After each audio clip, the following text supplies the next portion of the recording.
क्या कहना चाहते हैं? राज्य के अंदर लॉ एंड ऑर्डर की स्थिति, कानून व्यवस्था की स्थिति को लेकर लगातार मैं 3 साल से लगातार कर रहा हूँ। सरकार के अस्तित्व में आने के बाद से लगातार राज्य में जिस कदर लॉ एंड ऑर्डर की स्थिति बनी है, जिस तरह बेलगाम अपराधी घूम रहे हैं, जिस तरह से घटनाओं को अंजाम दे रहे हैं, उसको आप देख रहे हैं। उसके रिकॉर्ड सारे हैं। सरकार जिस पर सामने आए, अगर सरकार को किसी तरह की तर्क रखनी है या लॉ एंड ऑर्डर पर कोई चर्चा करनी है या बात करनी है, तो सामने आए और रिकॉर्ड्स के आधार पर चर्चा करे, बात करे। लेकिन लगातार घटनाएं ये बहुत करा रही है कि देश में सबसे ज़्यादा घटनाएं महिला अपराध से जुड़ा हुआ और जनरल अपराध हो सबसे ज़्यादा यहाँ घटी गई है।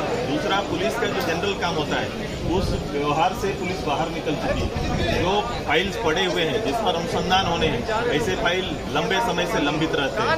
गृह मंत्रालय अपना काम, गृह मंत्रालय के अंदर में बहुत सारे काम होते हैं, ये सारे काम अभी लंबित हैं और सरकारी पदाधिकारी और केवल बड़े वरीय पदाधिकारियों का तबादला और उन्हें भयादो स्थिति करते हुए राज्य के संसाधन को लूटने का नेतृत्व करने का केवल जवाबदेही दिया गया। 2000 इंडिया है और एक तरफ आप लोग एनडीए हैं, कैसे देख रहे हैं? नया नाम सामने आया है इंडिया। देखो, मैं बड़ा स्पष्ट रूप से देखता हूँ, नया 25 साल पहले एनडीए का गठन हुआ है। मैं अभी दिल्ली भी गया, मैं मीटिंग में था। 25 साल पहले भी जब एनडीए की तैयारी हो रही थी, उस समय भी एक छोटा सहयोगी के रूप में राज्य गठन से पहले मैं उसका सदस्य रहा। तत्कालीन गृह मंत्री और तत्कालीन भारतीय जनता पार्टी एनडीए के नेता रहे लालकृष्ण आडवाणी साहब ने राज्य के अंदर हमारे ऑल झारखंड स्कीम सुनन के साथ पहली बार 98 में हम लोग ने प्रेस कॉन्फ्रेंस करके उसका अंग बनने की घोषणा की थी। आज 25 साल बाद भी हम लोग वहाँ पर गए। अब तुलनात्मक रूप से एनडीए एक लोकतांत्रिक व्यवस्था से देश के सर्वोच्च संस्था एक राजनीतिक प्लेटफॉर्म के रूप में स्थापित किया गया था, जहां छोटे बड़े दलों का समावेश था, जहां की सोच में एकरूपता थी। और उसी को आज 25 साल पूरा हो रहे हैं। समय समय पर इसकी मीटिंग, बैठक, राज्य के इश्यूज पर, देश के मुद्दों पर लगातार होते रहा है और इसका नेतृत्व लगातार करते रहे हैं। ये कंटिन्यू है।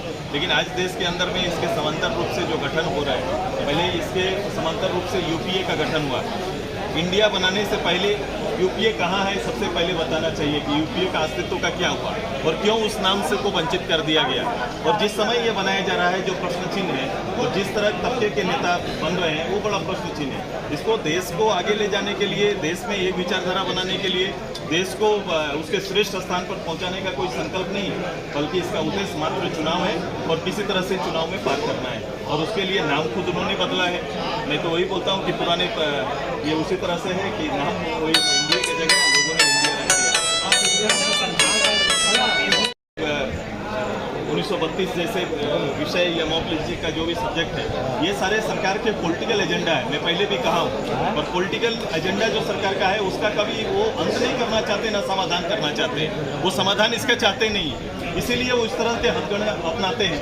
क्योंकि ये बिल को अगर राज्यपाल महोदय के यहाँ से वापस आए तो तत्काल उसमें तुरंत से समीक्षा करके फिर से इशू किया जा सकता था।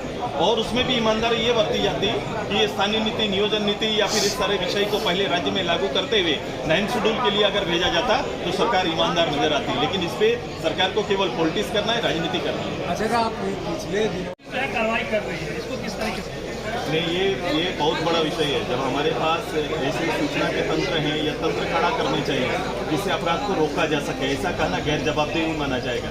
हमारे पास वो सारी सूचनाएं, और आज टेक्निकल समय में आईटी का ये समय है जहाँ पर आप ज़्यादा आर्म पुलिस को सामने खड़ा करने की आवश्यकता नहीं होती है। सूचना सबसे बड़ा विषय है और आपका सूचना तंत्र, खुफिया विभाग जितना सक्रिय रहेगा, इनको रोका जा सकता है। और सरकार का गैर जवाबदेही रूप से ये जवाब आ रहा है।